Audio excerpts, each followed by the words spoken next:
everyone, I am Rowena Madula taking up AB Economics. So for today's video, I will share with you what is market failures, what is public goods, and what is externalities. So let's start.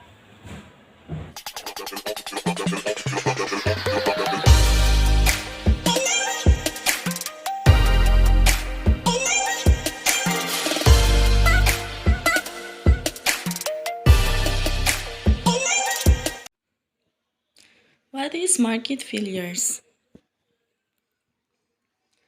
Market failures is an economic term applied to a situation where consumer demand does not equal the amount of a good or service supplied and is therefore inefficient. Under some conditions, government intervention may be indicated in order to improve social welfare.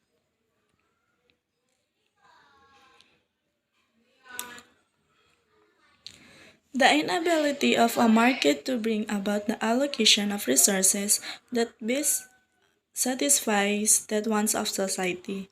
In particular, the overallocation and underallocation of resources to the production of a particular good and service because of externalities or information problems or because markets do not provide desired public goods. For example of market failures, radio. The station broadcasts to all listeners but is unable to charge them directly. It can't tell who is listening or whether they have paid. Market failures key points. A market failure is when there is an inefficient allocation of resources. This comes either through an undersupply or overdemand or where there are externalities.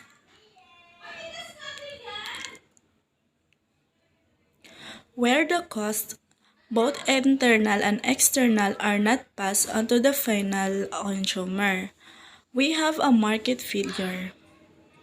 Market failures can be solved through a number of private, government, and voluntarily collective solutions. What is public goods? Public goods, a good or service that is characterized by non-rivalry and non-excludability. These characteristics typically imply that no private firm can break even when attempting to provide such products. As a result, they are often provided by governments who pay for them using general tax revenues.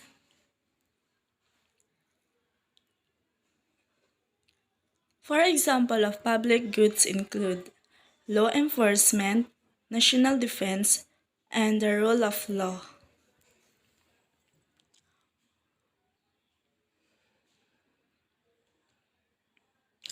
What is externalities? Externalities. An externality is a cost or benefit caused by a producer that is not financially incurred or received by that producer. An externality can be both positive or negative and can stem from either the production or consumption of a good or service. Externalities by nature are generally environmental, such as natural resources or public health. For example of externalities, a negative externality is a business that causes pollution that diminishes the property values or health of in the surrounding area.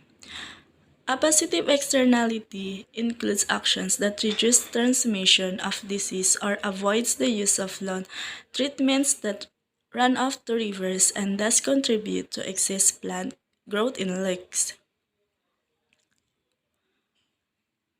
Externalities are different from donations of parkland or open source software.